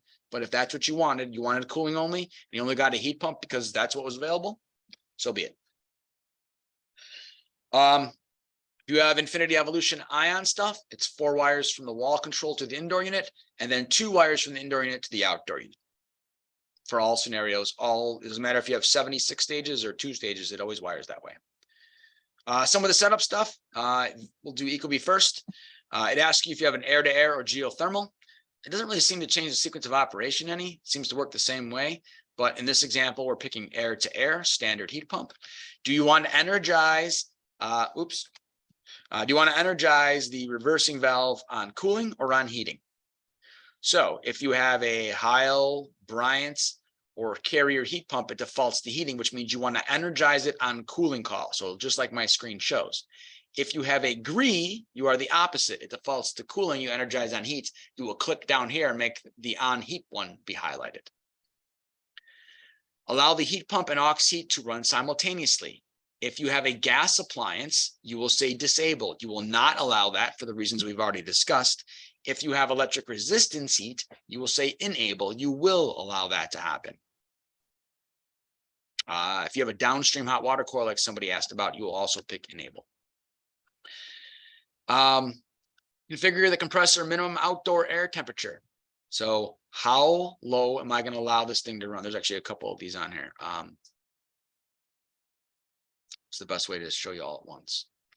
I'll show you this here. So I'm going to look at my breakpoints and decide how low I'm going to let this compressor go.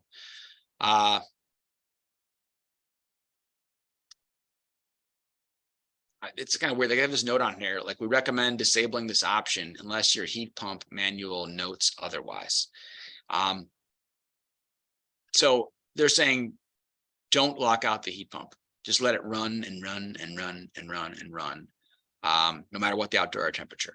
And that's fine if you have an all electric system, which is what I did when I screenshot this. But if you have a dual fuel system, then that's going to be different. On a dual fuel, you want to pick the higher of these two numbers. So in this case, I would pick, in this exact example, I would pick 29 degrees.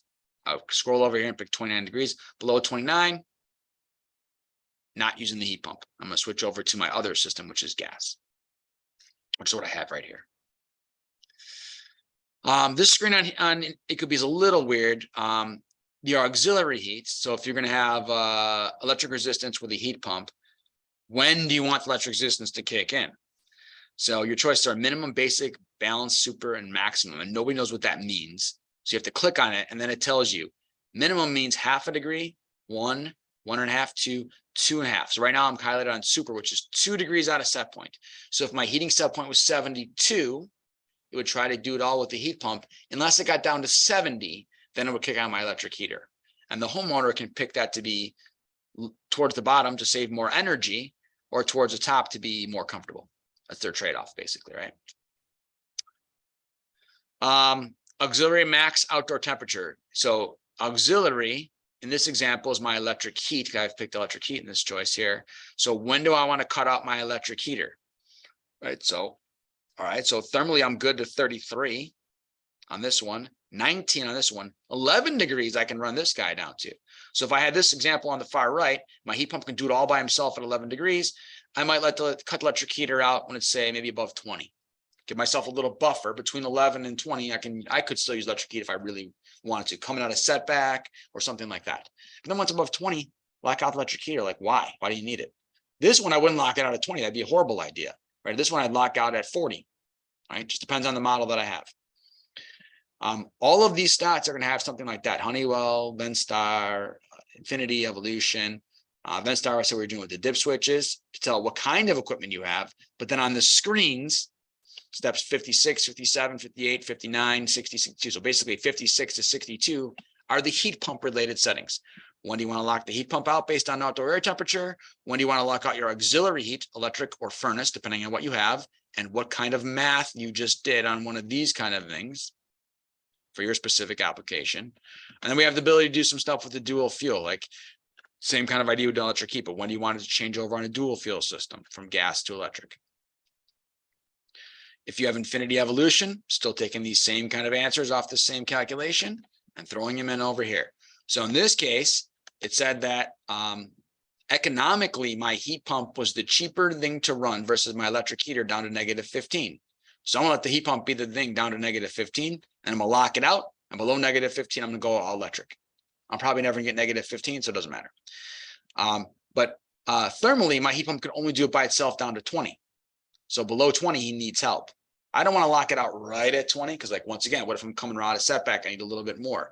So I usually take that thermal breakpoint 20, I tack on 10 degrees, and at 30 and above, I lock out the electric heat because it's above 30, should be totally fine going solo heat pump. Gas system, I do it differently. So this bottom number, economic, went right here, pure number. The thermal balance point, I add 10 and I lock out the heat.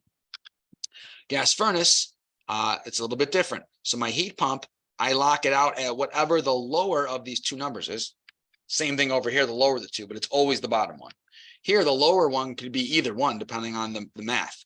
So I locked out at 33, the lower number, because that means the heat pump cannot keep up, or it means it's cheaper to run the furnace, so either way. And then above 43, I'm gonna lock out the gas furnace, because it was actually cheaper to run the heat pump. So below 33, I am all furnace. Above 43, I am all heat pump. And in between 33 and 43, I'm going to let the Infinity Evolution Ion Control choose which one's better for me at the right moment. I'll let him have the flexibility, or her. I don't know what gender this controller is. Defrost with gas heat, I want to turn that on yes. That avoids that cold blow situation we were talking about. I got like 10 more slides I'm going to power through, then I'm going to go back to get the questions for anybody who I missed. Charging. So if you are in the cooling season, you charge the heat pump exactly the same way you charge an AC. There is nothing different. If it's an inverter, you're charging it based on weigh-in.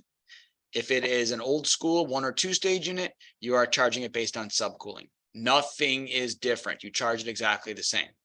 However, if it's wintertime and you cannot run the system in cooling, at least not for any extended period of time to do charging, that poses an issue. So I'd like to get the heat pump up and running so that people can have heat, but I don't have the proper temperatures to do that.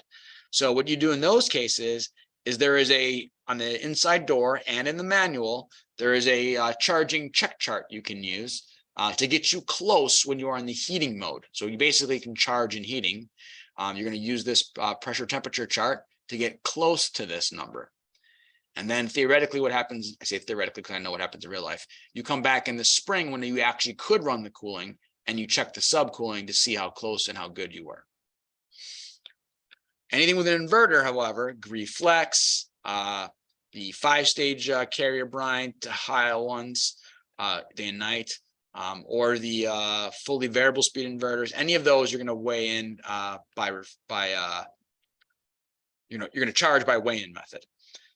This example here is the units, the GrieFlex units specifically. They come pre-charged for 25-foot line set. You can ignore this column because in our example, we're using a gas furnace. If you get a Gree air handler, it also has 6 feet worth of charge on the indoor coil it comes shipped with. If you're buying a furnace and a separate indoor coil from us, there'd be no charge in that unit. So you're not getting that 6 feet worth of charge. You only have 25. So 25 is your default. Then you add 0.32 ounces for every additional foot of charge for a 3/8 3/4 line set. If you happen to have bigger line sets, then you do that. Plus you add this extra for the extra diameter size that you would have. And you would weigh in whatever extra you needed to weigh in. If you have Infinity Evolution ion controls, you're actually going to charge it by looking at your thermostat. Yes, that is correct. You're going to look at your thermostat to do that. On there, when you click on that charging setup screen in the thermostat, it'll ask you how long your line set is and what diameter you're using. It already knows the model of indoor evaporator coil you have because it asked you that during startup. And it already knows the outdoor unit you have because it read that off of the serial number. So it knows how much refrigerant the indoor and outdoor coil need. And once you tell it how long and how fat your line set is, it now knows all the volumes of everything. And it tells you how much to weigh in. In this case, it was a pretty big unit. So it was 15 pounds, 12 ounces. That's not uncommon to see that giant number. If you have one of the little 5-stage units, it may say you need 6 pounds, 6 ounces or something like that. So 15 pounds, 12 ounces. If I was to click on this, which I can't do right now because it's a screenshot, it would tell me, oh, this unit shipped with 15 pounds. Therefore, you need to add 12 ounces. And that's how much you would add. And then you can go to the subcooling charging screens and do that, assuming you are at a time of year when you can run the cooling mode. All right, last thing, I'm just going to throw this in here and then we'll do some of the last questions. This has been coming up more and more. I wouldn't say it's a lot, but it's been coming up. In fact, it came up yesterday when I was in Melrose Park. 2 days ago, someone was actually asking about this same exact thing. So we have what I call a heat pump boiler. Nobody seems to call it this, but that's what I want to call it. So that's what I'm going to call it. We have one from Multi Aqua, a 5-ton. They call it a simultaneous heating and cooling chiller. Right. It actually has 2 sets of output pipes, and you can actually send chilled water to one air handler while you send hot water to another air handler at the exact same time. Or you can just send hot water to everybody or chilled water to everybody. And we have larger ones that we get from ATH for commercial. We've done some of these Multi Aqua ones. We, to my knowledge, have not done any ATH ones. We also have another vendor, actually a gas-fired boiler vendor, that's working on a heat pump boiler. So we'll have that hopefully soon. So the nice thing about these is you can do everything inside the same way. If you got a radiant floor, you still have a radiant floor. Same circulator, like everything works the same way, except instead of a boiler with gas, you have a chiller running outside, and the chiller has a reversing valve in it. Well, if an AC with a reversing valve is an air source heat pump, a chiller with a reversing valve is a heat pump boiler. Right? So it just makes you hot water. It takes heat from the air and makes you hot water. So we can use these residentially as well. And then commercially, we have all kinds of options for heat reclaim chillers, which are heat pumps, by the way, and all kinds of stuff like that. But for residential, right now, for the most part, we have a Multi Aqua 5-ton heat pump machine. You're not going to get 180-degree water. You're just not. It's just too much of a differential. But you can get 120, 130, sometimes 140 degree water. And for a lot of applications, that's great. Radiant floor, no problem. That's plenty of temperature. Even if you got like baseboard and radiators, a lot of these old things have been oversized. You probably heard me bitch about oversizing before. A lot of those are oversized, so you might be able to reuse them. Or maybe you're using this in conjunction with an electric boiler, right? Or maybe you're supplementing your existing gas boiler, and now you have a dual fuel hydronic system. There's lots of things to think about in that regard. You can also do heat pump water heaters. I'm not going to spend much time on these. These are self-contained things. These are best utilized to replace electric water heaters. There's not really a good hybrid scenario. There are hybrid heat pump water heaters, but for hybrid on these guys, it doesn't mean gas and electric. It means electric heat pump with electric resistance, all electric. So you can do that on heat pumps. It's basically everything in there. It's an evaporator, condenser, compressor, expansion device, all sitting up on top of that heat pump. And these guys, what they do is they don't take air from the outdoors and extract the heat.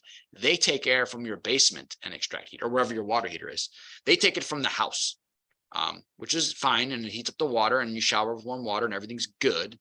But it does mean your regular heating system has to make that up. Now, they don't run a lot, quite honestly. So it's not a giant penalty from an energy standpoint to run your furnace or your regular outdoor heat pump or anything longer to heat your air up. But they do technically steal air from your house, or steal heat from your house to heat the water. Okay, let me go back and hit some of these questions I missed.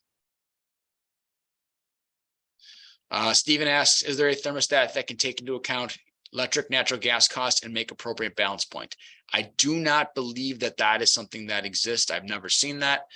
And even things like our Infinity Evolution Ion Stats, you can input your gas costs, you can input your electric costs. It'll tell you how much it's costing to run your system, but at no point in time does that ever go back and override any of your heat pump changeover set points. There's no connection between that. In general, regular thermostats have no chance of doing this. None, zero, absolutely none. Because those thermostats have no idea how efficient the equipment they're attached to even is. They don't know if you got a 98% efficient or an 80% efficient furnace. And the same thing on the heat pump. And even on the Infinity Evolution, even though those stats know your equipment and they could know your gas and electric costs, they don't know the load of your home. They don't know what size capacity you need at what outdoor air temperature. So right now, there's nothing that does that automatically for you. You have to manually calculate your thermal and economic balance points and put those into the stat. And then every year, if the fuel costs change a lot, like right now they've been, redo the math. So that's really the only way. What else did I miss? When going to defrost mode, is there a delay to allow the furnace to start up and start blowing heat? No. When the heat pumps go into defrost mode, they just do it, right? So they're doing it based on, if it's like a Ion, Evolution, Infinity, Reflex type inverter system, they have sensors on there that are going to sense when the coil has the conditions that could be a frost scenario, and it'll go into defrost mode. If you have an old school heat pump, you got a defrost board, which basically has an outdoor temperature sensor and a timer on there. And every X amount of minutes, they just go into defrost mode. So they go into defrost more often than the inverters do because it's just random. It's not random, but it's a specific timer. But what ends up happening, the unit decides it needs to go into defrost. The outdoor unit decides it, it goes into defrost, which all that means is it flips the reversing valve back to cooling mode. All right. And now all of a sudden my indoor coil is making cold air and my outdoor coil is making warm air. And at the same time it flips that reversing valve, the heat pump also energizes the R to W signal, which in your example will go back to the gas furnace and energize R and W. When I energize R and W, the very first thing that happens is my inducer goes on, I start up my heating sequence, and then I eventually start heating up my heat exchanger. And then X amount of seconds later, I don't know, I forgot what I was gonna say. It was something very profound and important. Let's just say it again, because I forgot where I was at in my discussion point. R and W closes, inducer motor turns on, and then after I rank my pressure switches, I will go ahead and hit the igniter, open the gas valve, and then I'll have heat. Let's just say for argument's sake, it's going to take a good 90 seconds for that heat exchanger to get warm enough that it matters, essentially. So there will be a brief moment in time where you'll be making cold air off the indoor coil before you're making any extra warm air off the furnace to help offset that. It won't be noticeable, and it has not historically been noticeable because the first few minutes and seconds of running your AC, which is what defrost mode is, you don't have cold air blowing immediately anyway. You have relatively neutral air. So you have relatively warm air blowing because you're in heat mode. It switches to defrost mode. So I have to go from warm air to cooler and cooler and cooler indoor discharge air. And while that time lag is happening, my furnace is also ramping up. So it's like they're happening at the same time. So people don't notice it if that's what you're concerned about, as long as you wire all that stuff up. Roger says on the Infinity, should you ever do it with gauges? I'm assuming you're talking about charging. You should always charge with the weigh-in method, but then you should check it by looking at your subcooling. And in that case, you will have your gauges on there. And also a temperature probe, obviously. And you're going to need your gauges anyway. I know, like, from a sales standpoint, we like to say, oh, it's an Infinity, you don't need your gauges, blah, blah, blah. You need your gauges anyway, because when you decide to add more refrigerant, how are you going to add it in if you don't have gauges to, a manifold to do it through? So you're going to have your gauges on there anyway, but you should do the weigh-in first to get you relatively close, and then do subcooling with your gauges and temperature probe. Yes, copy the slides. Yes, we can do that. I'll send you guys those, everyone who's on here. That was just somebody complimenting how awesome I am. Appreciate that. Do all heat pumps use the same refrigerant? Yes. Can I say yes, James? They don't, but for the most part, for today's discussion, 410A was everything we talked about today. Existing heat pumps, obviously you're gonna have R22 machines out there. Not a lot of them because heat pumps were not popular around here. And then going forward into the future, we'll eventually have 454B, and some manufacturers may also have R32. Those are not things we're using currently on existing installations, but in a couple of years, you will see those. So for right now, James, pretty much everything is going to be 410A for all the heat pumps you encounter. Chris asked, what are the differences between service requirements from AC to heat pump? There are no differences. Servicing an AC and a heat pump is the exact same thing. When we say service, I assume you're meaning like, a service agreements, like preventative maintenance type stuff. It's all the same kind of thing. We're changing filters, we're cleaning coils, all of the same things, nothing special. There's no extra components other than the reversing valve. So only extra you might do is not only run the system in cooling, to make sure everything's working that way, is you would then flip it to heating to make sure it runs correctly in heating and you get decent discharge air temperature. That's probably like the only thing that you would do differently. But other than that, preventative maintenance and service, same between an AC and a heat pump, no difference there. So from an install standpoint, the only difference is more wires on my thermostat, and I got to put it on a stand from an install standpoint. And then from a service standpoint, no difference really.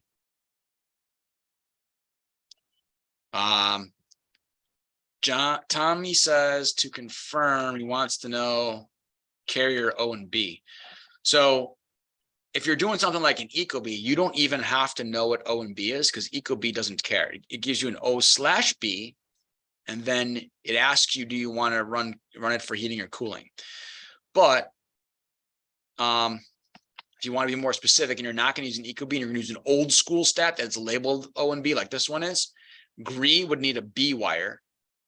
Bryant, Heil, Carrier, Day and Night would need an O wire. If you're using a modern thermostat, it doesn't matter because it's O/B and you tell it what you want. But if you're using an old school thermostat and there's separate terminals like this one for O and B, Gree gets B, Carrier, Bryant, Heil, Payne, Day and Night, whatever, it gets an O.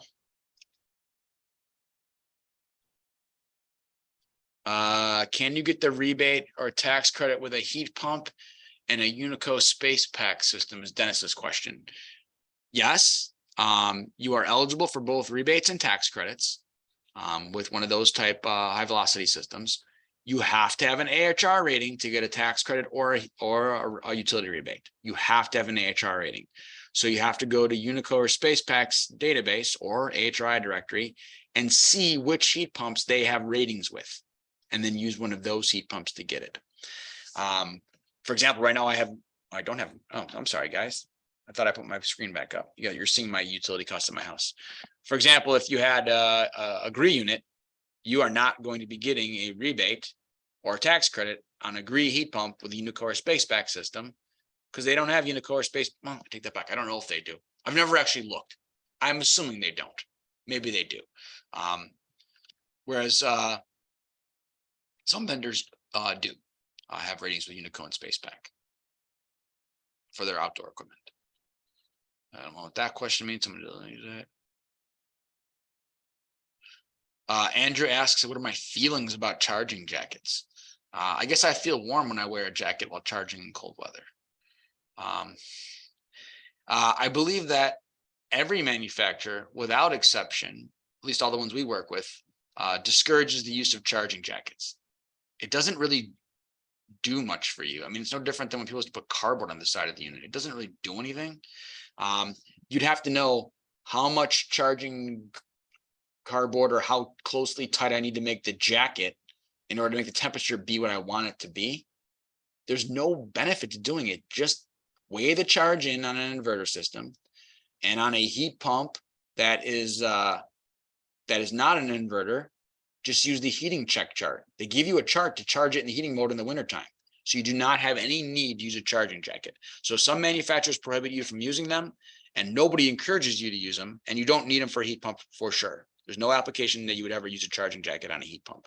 You would just do the heat pump charging chart. Brian asks, can I get an AHR rating on a heat pump boiler system? If you say AHR rating, I assume you mean AHR rating for a chiller. Yes, you could. There's an AHR rating for this unit right here as a chiller. If you're looking for an AHR rating and pretending that that's not a chiller and that's a furnace or something, then no. So AHRI rates all kinds of equipment, and you could definitely get a rating for a heat pump. My question, Brian, maybe you can type it back in, is what are you going to do with this AHR rating? Once you have this chiller's AHRI rating, what are you going to do with it? There's no utility rebates for this particular piece of style of equipment. You could get a tax credit. You could get the $2,000 heat pump tax credit for this, but there's no specific metric you need to hit with that, so it doesn't really help you either. But there's no utility rebates for this residentially. What else? I don't know what Andrew's saying. Field piece, that restricted exhaust air from top of the air conditioning system. I don't know what that is. Okay, and I think that might take me back to Google Siri question. 1 second to see if I could possibly find answer to Google Siri question for Gary. Where would I put that? Cheat sheet. Probably under smart thermostat data. Roles. Stat cheat sheet. I've not updated this since 2020, so don't get too excited about the accuracy overall, but at the time I made this cheat sheet, the answer was no to Google and no to Apple. So no for both of your questions. It was yes for Alexa, no Google, no Apple, at least as current as that chart was, Gary.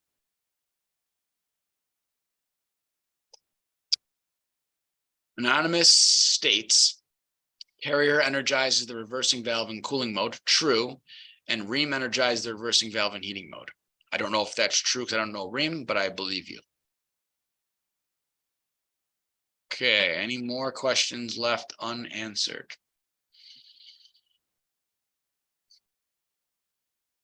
Let me put my info back up in case you want to hunt me down.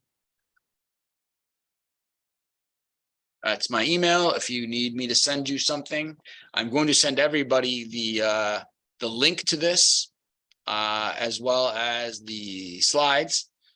If there's something else you need, then send me an email and I will hunt that down for you and get it to you. Thank you guys for your time. I really appreciate everybody being on here, and I will see you on the next thing.